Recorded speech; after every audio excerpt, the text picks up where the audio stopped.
सहनाववतु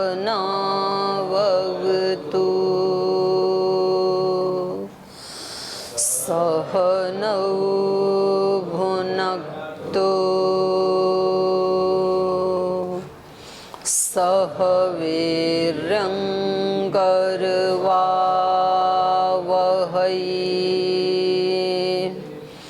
तेजस्विनावधीतमस्तु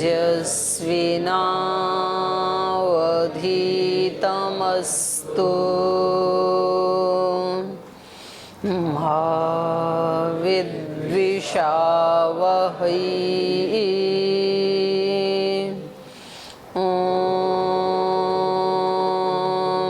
व्रतानां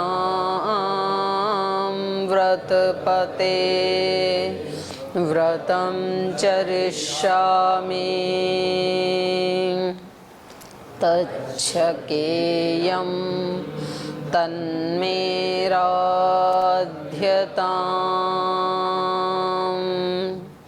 इदमहमनृतात् सत्यमुपैमि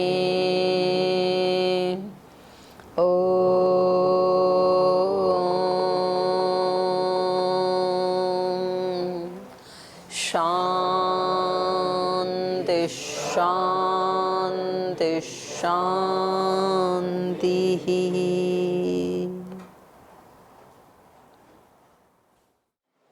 वाल्मीकि रामायण के अयोध्या कांड का 57वां सर्ग आज हम प्रारंभ करेंगे और 56वें सर्ग में भरत जी माता कैकेयी से महाराजा दशरथ की मृत्यु के बारे में पूछते हैं और उन्होंने अंतिम समय क्या कहा ऐसे पूछते हैं। तो उनके बताने पर कि श्री राम लक्ष्मण सीता के बारे में ही वो स्मरण कर रहे थे, तो पूछते हैं कि वो तीनों कहाँ हैं, फिर कहाँ से आने वाले थे, क्यों उनको स्मरण कर रहे थे। तो फिर माता उनको बताती है वो तो वन में चले गए। तो इनको आशंका होती है कि क्या इन्होंने कोई ऐसा अपराध किया था, क्या किसी विद्वान का ब्राह्मण का धन उन्होंने आहरण कर लिया था इसलिए वन में भेजा क्या, या फिर किसी दीन दुखी को उन्होंने सताया था, हिंसित किया था, या फिर किसी की माँ बहन बेटी को उन्होंने कुदृष्टि से देख लिया था। तो कई बताती नहीं, इन तीनों में से कोई भी दोष नहीं किया था उन्होंने, तो फिर क्यों भेजा। बोले वो तो मैंने बड़ी प्रसन्न होकर के बताती हैं कि वो सब तो मैंने किया है। जैसे ही मैंने समाचार सुना कि श्री राम का राज्याभिषेक होने वाला है, तो मैंने ही तुम्हारे पिता को 2 वरदान मांग करके श्री राम को वन में भिजवा दिया। एक वरदान मैंने मांगा राज्य तुम्हारे लिए, और दूसरे वरदान के रूप में मैंने श्री राम का वनवास मांग लिया। और क्योंकि लक्ष्मण जी उनके अनुचर रहते हैं हमेशा, तो वो उनके पीछे पीछे चले गए, और सीता माता परछाई की तरह उनके साथ रहती हैं, तो वो भी उनके साथ चली गई। तो वो इस तरह से तीनों महावन में दंडकारण्य में चले गए हैं। और अब आप महाराजा दशरथ का राजोचित विधि विधान से संस्कार कराएं, पहले अंत्येष्टि संस्कार करवाएं और उसके बाद में अपना राज्य अभिषेक करवा करके इस निष्कंटक राज्य को आप चलाएं, प्रजा को संभालें। तो ये हमने 56वें सर्ग में पढ़ा था। तो पीछे के पाठ से कुछ पूछना है किसी को? जी प्रणाम माता जी।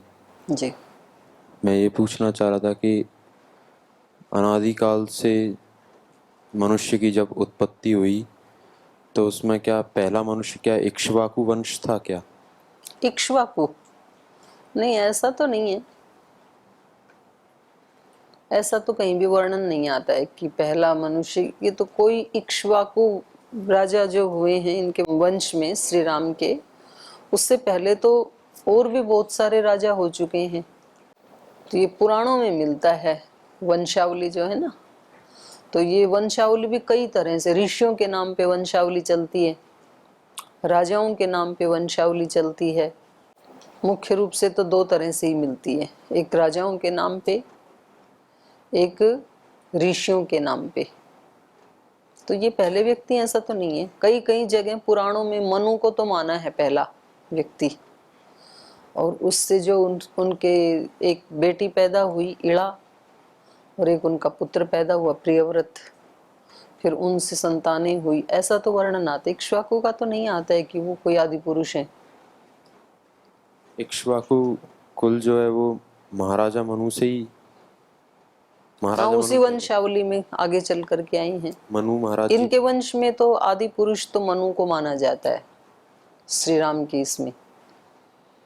और सृष्टि में भी आदि मनुष्य के रूप में कहीं कहीं वर्णन आता है, वो तो मनु को मानते हैं, पुराणों में आता है ये वर्णन। और कहीं तो 4 ऋषियों को ही आदि मानव मानते हैं जिनसे वेदों की उत्पत्ति हुई। और कहीं ये है कि वो एक ही साथ अनेक पेड़ पैदा हुए सृष्टि के आदि में, 2-2 के जोड़े, उनसे फिर आगे सृष्टि चल गई। तो ये जो 3 शक्तियां मानते हैं ना, ब्रह्मा विष्णु महेश, तो ये ऐसे ही समझ में आता है। अब इसका देखो पूरा ठीक ठीक उत्तर कोई भी नहीं दे सकता है। जिसको जो समझ में आता है, जिससे सुनाने वाले तो अनेक महापुरुष हैं जिन्होंने सत्य का साक्षात्कार किया, और उनसे सुनने वालों में किसी को किसी की बात के ऊपर ज़्यादा अनुकूलता आती है, किसी को किसी की बात पे आती है, पर वो अनेक अनेक पंथ से, अनेक अनेक रास्ते से जो सत्य को पाए वो एक ही है, अलग अलग नहीं है। तो इसमें कुछ लोगों का ये भी मत है कि ये जो 3 शक्तियां हैं, जैसे बाकी सबके माता पिता कुल खानदान आदि के बारे में पता है सबको, श्री राम जी को भी अवतारी पुरुष कहते हैं तो उसके माता पिता कुल खानदान का पता है। कृष्ण को भी अवतारी पुरुष कहते हैं, उसके भी कुल खानदान का पता है। हनुमान जी का भी बाकी सबका पता है, लेकिन इनका पता नहीं है, ब्रह्मा का, विष्णु का, महेश का। इनके माता पिता कौन थे, कुल खानदान कौन था, उनका नहीं पता चलता है। तो इससे ये पता लगता है कि ये जैसे सृष्टि के आदि में वैदिक लोग मानते हैं, अंगिरा आदि जो ऋषि हैं, अग्नि आदि ऋषि हैं, ऐसे ही ये भी भगवान के द्वारा भागवत शक्ति हैं ये, एक तरह से। मतलब कोई मनुष्य नहीं है शिव। और महर्षि दयानंद ने भी ऐसे ही माना है। और वो शक्तियां अलग अलग काम करती हैं। ब्रह्मा उत्पत्ति का काम करता है, तो सृष्टि को कैसे उत्पन्न करना है तो ये ब्रह्मा तय करेगा। तो उसने एक साथ अनेक मनुष्य बनाए, या 4 बनाए, या 2 बनाए, मनु और उनकी पत्नी। तो बात ये है कि जो व्यक्ति, जो शक्ति 2 बना सकती है, वो 4 भी बना सकती है। तो इसमें कोई विवाद नहीं आना चाहिए। अगर कहीं ये आता है कि भाई उन्होंने 2 ही नहीं बनाए, कई बनाए थे, तो उसमें भी कोई आपत्ति नहीं। भाई जो कुम्हार 2 घड़े बना सकता है, वो 20 भी तो बना ही सकता है ना, तो कोई दिक्कत नहीं। जो 4 को मानते हैं तो उससे 40 भी बना दिए हो तो कोई दिक्कत नहीं। पर मुख्य बात ये है कि जब ये सृष्टि उत्पन्न हुई तो उसमें बिल्कुल प्रारंभ में जो प्राणी बना है, मनुष्य बना है, तो वो तो किसी शक्ति के तहत ही बना है, क्योंकि उससे पहले कोई मनुष्य नहीं है ना, वो माता पिता से नहीं बना। वो यदि माता पिता से बना तो उसका माता पिता कौन था, फिर उसका माता पिता कौन था, तो ये तो फिर एक दोष आ जाएगा। तो कहीं ना कहीं तो ये मानना पड़ेगा कि भगवान ने इसी रूप में बनाया। तो आप उसको मनु मान लें या 4 ऋषि मान लें, कोई भी मान लें, पर वो बने, वो ऐसे ही बने हैं। और फिर एक शक्ति जो विष्णु है वो पालन कर रही है, और एक शक्ति जो संहार कर रही है वो शिव है, रुद्र रूप है, रुलाती है जो। और ये जो शक्ति है ये जल्दी प्रसन्न होने वाली भी है, जो शिव शक्ति है ना। तो अभी देखो किसी को कोई उत्सव आदि करना हो तो उसके पंपलेट छपाओ, जैसे अभी अंतर्राष्ट्रीय योग दिवस मनाना है तो उसमें कितने लोग सेवा में लगे हैं पूरे देश भर में, अलग अलग संस्थाएं, अलग अलग वॉलंटियर्स, कहीं होर्डिंग, बैनर, पंपलेट, ये वो, तब कहीं जा कर के ये पर्व मनाया जाएगा। और इसके बाद अगले ही महीने में शिवरात्रि आ रही है, जुलाई में। उसका कोई पंपलेट नहीं, कोई होर्डिंग बैनर नहीं। और वो एक साथ कितने लोग अपने आप घरों से निकलते हैं, और खास करके हरिद्वार में तो लाखों लोग आते हैं। और ये हरिद्वार में आने वाले पूरे देश के लोग हैं ऐसा नहीं है, उतने ही फिर उधर दक्षिण में किसी अन्य स्थान पे जाते हैं, फिर इधर झारखंड और बिहार वाले देवघर में जाते हैं, झारखंड में जाते हैं। तो अपने आप स्वतः ही, और जो कहीं भी नहीं जाते वो भी अपने गांव के शिव मंदिर में जरूर जाते हैं, तो पूरा देश निकलता है ना। तो ये माना जाता है कि शिव एक ऐसे देवता हैं, वो कोई मनुष्य नहीं है, और वो ना जन्मते हैं ना मरते हैं। जैसे हनुमान जी को जिंदा माना जाता है, वो एक शक्ति है ऐसे माना जाता है, ऐसे शिव भी एक शक्ति है भगवान की, और वो कल्याण करने वाली है। और उसकी खूबी ये है कि जल्दी प्रसन्न हो जाते हैं, उनको प्राप्त करना, खुश करना इजी है, तो इसलिए बहुत सारे लोग उनकी पूजा करते हैं। तो उनका एक नाम आशुतोष भी है। आशु मतलब शीघ्रता से, और तोष का मतलब है तुष्ट हो जाने वाले, खुश हो जाने वाले। तो क्योंकि लोगों को ऐसा ही कोई व्यक्ति चाहिए, व्यक्ति मतलब शक्ति चाहिए, तो जल्दी से खुश हो जाए और उनकी इच्छा पूरी कर दे। तो इसलिए सबसे ज्यादा भक्ति शिव या शिव के परिवार की जाती है इसमें कलयुग में। पहले शिव की पूजा होगी, फिर उनके पुत्र गणपति की होगी, फिर नवरात्र आएगा तो उनकी देवी जी की।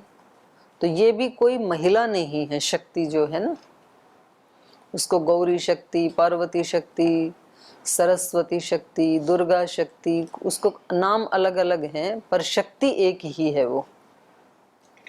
तो ये कल्याण करने वाली हैं ये शक्तियां, ऐसे माना जाता है।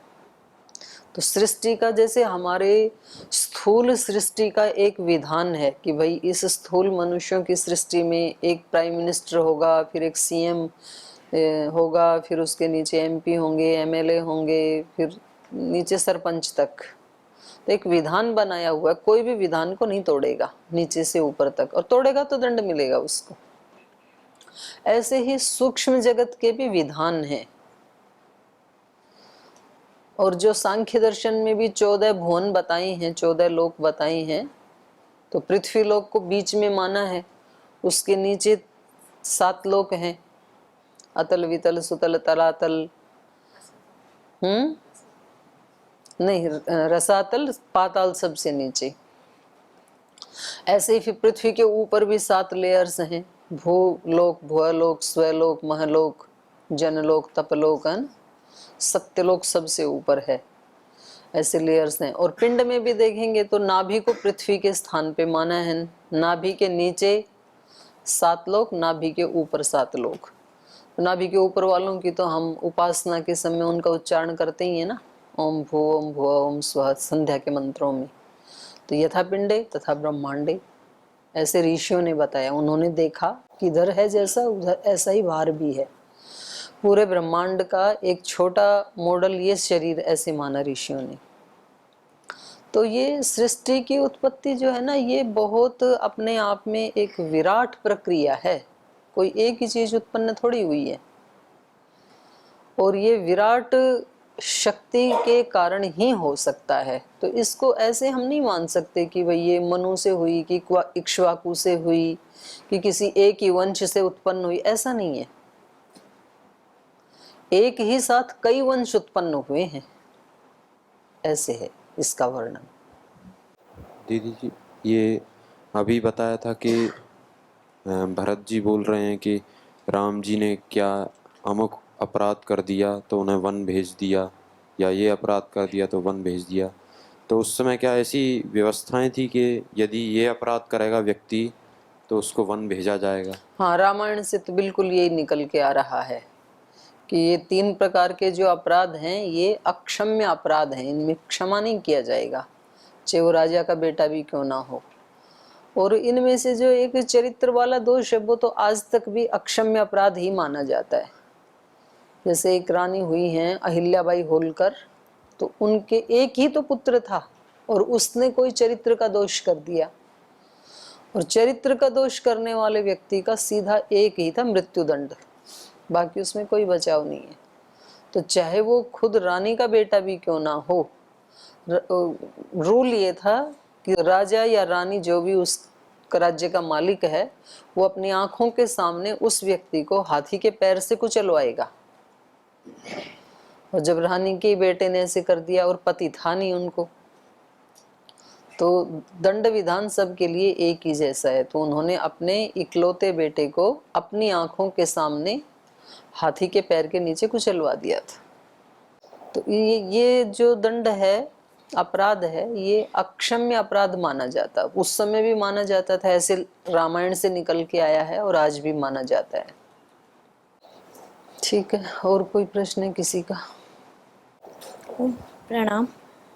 हमारा शरीर पंच तत्व से बना है, तो ये पंच तत्व हमारे शरीर में कहाँ पर हैं और वो किस तरीके से काम करते हैं? ये जो आपका स्थूल फिजिकल बॉडी है, ये तो पृथ्वी तत्व है, और जो इसमें जल है वो तो जल तत्व है, और तीसरा वायु, जो श्वास प्रश्वास चल रही है, वायु हो गया। जठराग्नि आदि के रूप में जो अलग अलग अग्नियां हैं। आप तो खाना खा लेते, उसको पचाता कौन है? 7 धातु कौन बनाता है? तो उसका जो पाक हो रहा है, और भी 13 प्रकार की अग्नियां बताई हैं शरीर में। संकल्प की अग्नि, ऐसे अलग अलग अग्नियां हैं। तो ये अग्नि दिखाई देती है। और आकाश मतलब स्पेस, खाली स्थान। आपका खून इधर से उधर जा रहा है, हार्ट से सब जगह सप्लाई हो रहा है, सब जगह से हार्ट में आ रहा है, तो स्पेस तो चाहिए ना एक। खाना यहाँ से यहाँ जा रहा है, तो स्पेस होगा तब तो जाएगा। तो ये आकाश है। तो 5वें तत्व दिखते हैं ना। ओह, और कोई प्रश्न है किसी का? चलें आगे। चलिए, तो इन्होंने बड़ी प्रसन्नता से अपने पुत्र को बताया कि अब आप इनके संस्कार करो। वशिष्ठ आदि मुख्य द्विजों को लेकर के, मंत्रियों को लेकर के, और इनका अंतिम संस्कार करके फिर अपना राज्याभिषेक करवाओ। मतलब इनको जल्दी है राज्याभिषेक की। ये भी नहीं कि भी कराओ फिर अगला काम बताएंगे, पहले एक काम तो करो इस समय जो करने योग्य है। नहीं, ये कह रही है फटाफट इसको निपटाओ और उसके बाद अपना राज्याभिषेक करवाओ। तो ये उतावलापन भी एक दोष माना जाता है। धैर्य सद्गुण माना जाता है, धर्म का पहला लक्षण माना जाता है। तो भरत जी ने जब सुना, तो अब वो उनकी क्या प्रतिक्रिया है, ये 57वें सर्ग में हम पढ़ेंगे। श्रुत्वा तु पितरमृतं भ्रातरौ च विवासितौ भरतो दुःख संतप्त इदं वचनमब्रवीत् किन्नो कार्यं हतस्येह मम राज्येन शोच्यतः विहीनस्याथ पित्रा च भ्रात्रा पित्रे समेन च दुःखे मे दुःखमक्रोर व्रणेक्षारमिवा दधा राजानं प्रेतभावस्थं कृत्वा रामं च तापसम् मृत्युम् आपादितो राजा त्वया मे पापदर्शिनी सुखं परिहृतं मोहात् कुलेऽस्मिन् कुलपांसनि। पितरम वृत्तम श्रुत्वा तु, अपने पिता के वृत्त को अर्थात उनके मृत्यु के समाचार को सुनकर के, और भ्रातरौ च विवासितौ, और दोनों भाइयों के वन गमन के समाचार को सुनकर के, भरतः दुख संतप्त, भरत जी दुख से संतप्त हो उठे, तपने लगे, जलने लगे, माने डबल दुख हो गया। पिता का दुख ही क्या कोई कम था, उसके ऊपर दोनों भाइयों के वन जाने का दुख और सुना दिया माता ने। तो ये दुख से संतप्त हैं। तप्त माने तपा हुआ, और संतप्त माने अच्छी तरह तपा हुआ, बिल्कुल जला भुना हुआ। तो भरत जी, भरतः दुख संतप्त इदम वचनम अब्रवीत, बिल्कुल दुख से जलते हुए, झुलसते हुए उन्होंने ये वचन बोले। किन्नु कार्यं हतस्येह मम राज्येन शोचतः विहीनस्यथ पित्रा च भ्रात्रा पितृ समेन च। बोले, जिस राज्य के लिए तुमने इतना सब अनर्थ कर दिया, इस राज्य से मेरा क्या प्रयोजन है। माने मुझे इस राज्य से कोई लेना देना नहीं है। किस काम का ये राज्य? किन्नु कार्यम इह हतस्य मम राज्येन शोचतः, मुझे शोक करते हुए का। इतना बड़ा शोक माता आपने मेरे को दे दिया, तो इसलिए राज्येन किन्नु कार्यम, इस राज्य से मेरा क्या प्रयोजन, इस राज्य से मुझे क्या लेना है? इतना बड़ा आपने हतस्य मारा हुआ, मुझे मारे हुए का, शौचत मुझे शोक करते हुए का, अर्थात जो मैं इतना शोक से संतप्त हूँ, और मैं तो एक तरह से आपके द्वारा मार ही डाला गया हूँ, बल्कि मारने से भी ज्यादा दुख दे दिया है। मरने से तो थोड़ा दुख होता, और ये तो और ज्यादा है। तो हतस्य शोचत, मुझे मारे हुए का, मुझे शोक करते हुए का। राज्य ने किन्नु कार्यम, इस राज्य से क्या प्रयोजन, जिसकी आप इतनी प्रशंसा कर रही हो, जिसके लिए आपको इतनी जल्दी है, ये राज्य आपके सामने पड़ा है, आप भोग लो इसको, मुझे इससे क्या कार्य? क्योंकि विहीनस्य अथ पित्रा, पिता से विहीन होकर के, और पितृ समेन भ्रात्रा च विहीना, पिता के ही समान जो भाई था मेरा, उससे वंचित होकर के, पिता से वंचित होकर के, इस राज्य से मेरा क्या प्रयोजन है? एक बहुत बड़े महात्मा हुए हैं गुरु शरणानंद जी, गुरु जी जिनके बारे में बोलते थे, तो उनके ये वचन हैं कि धन से ज्यादा वस्तु को महत्व देना चाहिए, वस्तु से ज्यादा मनुष्य को, व्यक्ति को महत्व देना चाहिए। किसी के पास धन है और उसको खर्च नहीं करना चाहता है, तो धन व्यर्थ है। तो धन से ज्यादा महत्व किसको देना चाहिए? वस्तु को। उससे कोई वस्तु आप खरीदेंगे, बनाएंगे, तो वो कितने लोगों को सुख देगी। और पतंजलि में रोजाना इतने लोग दान देते हैं, और वो सारा दान यदि बैंक में भर के रखें स्वामी जी महाराज, क्योंकि जो जिसको दान दिया जाता है वो तो उसी का ही धन है ना, तो उस धन से किसी को सुख मिलेगा क्या? और उस धन से ये हॉल बना दिया जिसमें बैठ करके हम पढ़ रहे हैं, तो कितने लोगों को सुख हो गया। उस धन से एक इतना बड़ा हॉल बना दिया जिसमें लगभग 2000 लोग बैठ करके योग कर सकते हैं, थेरेपी ले सकते हैं, तो सुख हुआ ना। तो सिक्के से ज्यादा महत्व, उन्होंने सिक्का शब्द प्रयोग किया धन के लिए, सिक्के से ज्यादा महत्व वस्तु को देना चाहिए, और वस्तु से ज्यादा महत्व व्यक्ति को देना चाहिए। कहीं भी इसमें कमरे में बैठेंगे तो ये सब कमरा जो खराब हो जाएगा, हॉल में बैठेंगे इतने लोग आएंगे तो ये सब तोड़ फोड़ जाएंगे इसको, तो इसमें किसी को नहीं घुसने देना। तो फिर बनाया किसके लिए? वस्तुएं तो व्यक्ति के लिए है ना।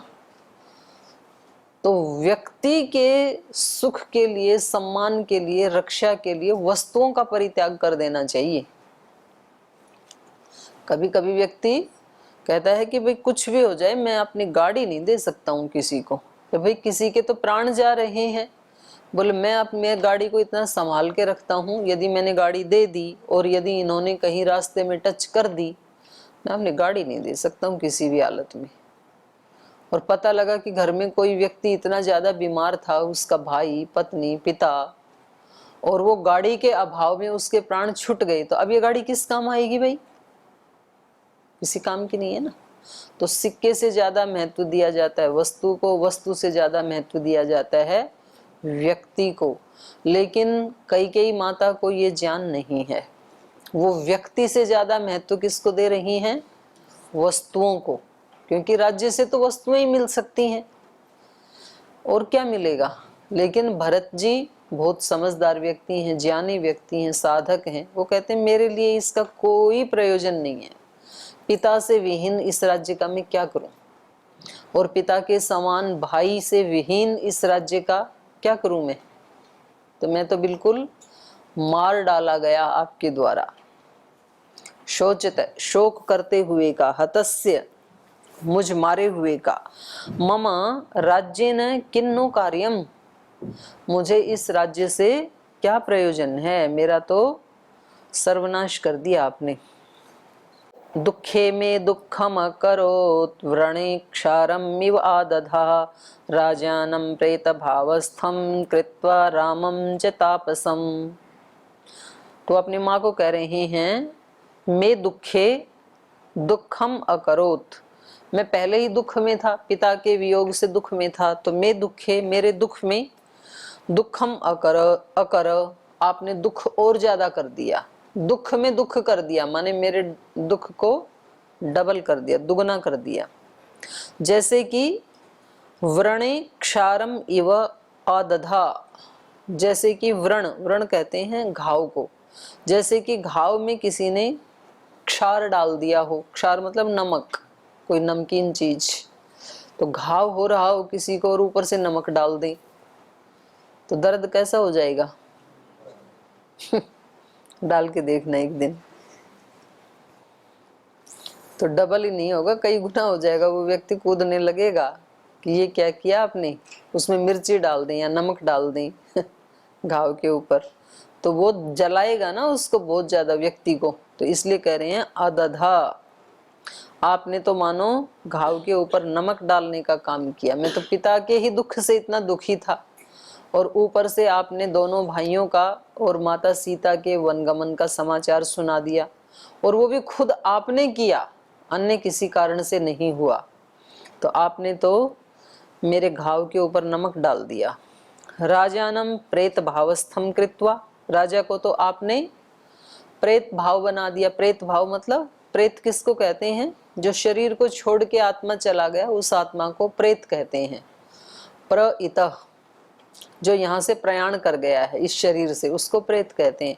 तो पिता को प्रेत बना करके, और रामम च तापसम कृत्वा, और राम को तापस वेश दे करके, तपस्वी बना करके आपने मेरे व्रण के ऊपर नमक डालने का काम किया है, घाव के ऊपर नमक डालने का काम किया है। आपने मुझे डबल ट्रिपल दुख दे दिया है, अत्यंत दुख दे दिया है आपने मुझे। मृत्युमापादितो राजा त्वया मे पापदर्शिनी सुखम परिहृतं मोहात् कुलेस्मिन् कुलपांसनि। मृत्युम आपादित राजा, तुमने राजा को मृत्यु के मुंह में धकेल दिया, मृत्यु को प्राप्त करवा दिया।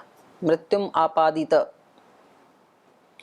त्वया मे पापदर्शिनी, हे पापदर्शिनी, पाप को पुण्य के रूप में देखने वाली, त्वया तेरे द्वारा, मे राजा मृत्युम आपादित, मेरे पिता, जो मेरे राजा भी थे, मेरे पिता भी थे, वो मृत्यु को प्राप्त करवा दिया आपने। सुखम परिहृतम मोहात्, मोह के कारण मेरे सुख को हर लिया। अच्छा, कई बार व्यक्ति को लगता ये है कि मैं दूसरे की भलाई के लिए कर रहा हूं ये काम, एक्चुअली दूसरे की भलाई के लिए नहीं कर रहा होता, अपने सुख के लिए कर रहा होता है व्यक्ति। दूसरे की भलाई तो पता नहीं उससे होगी कि नहीं होगी, पर जो व्यक्ति काम करता है, कोई भी काम करता है, तो वो अपने ही संस्कार के कारण और अपने ही सुख के लिए करता है। कई भरत के लिए नहीं कर रही है कुछ भी, इनको लग रहा है कि भरत के राज्य अभिषेक होने से और जब मैं राजमाता बन जाऊंगी तो मेरे अहम की तृप्ति हो जाएगी, मैं सुखी हो जाऊंगी, खुश हो जाऊंगी मैं। तो अपने सुख के लिए, अपनी खुशी के लिए वो ये सब कर रही है, और सोच क्या रही है कि मैं तो पुत्र की भलाई के लिए कर रही हूं। जैसे श्रद्धेय स्वामी जी महाराज करोड़ों लोगों की सेवा कर रहे हैं, तो सेवा होके करोड़ों लोगों को सुख तो मिल रहा है, लेकिन उस सुख के पीछे उस संत का सुख जुड़ा हुआ है। उनकी खुशियां, उनका सुख किससे जुड़ा हुआ है कि जब मैं सुबह से शाम तक 1500 लोगों से आमने सामने मिल करके उनके रोग शोक दूर कर दूं, तो मुझे शाम को अच्छे से नींद आएगी। तो दूसरों को सुख किस लिए दे रहे हैं? उनको सुख दे करके अपने को सुख मिलता है, इसलिए देते हैं।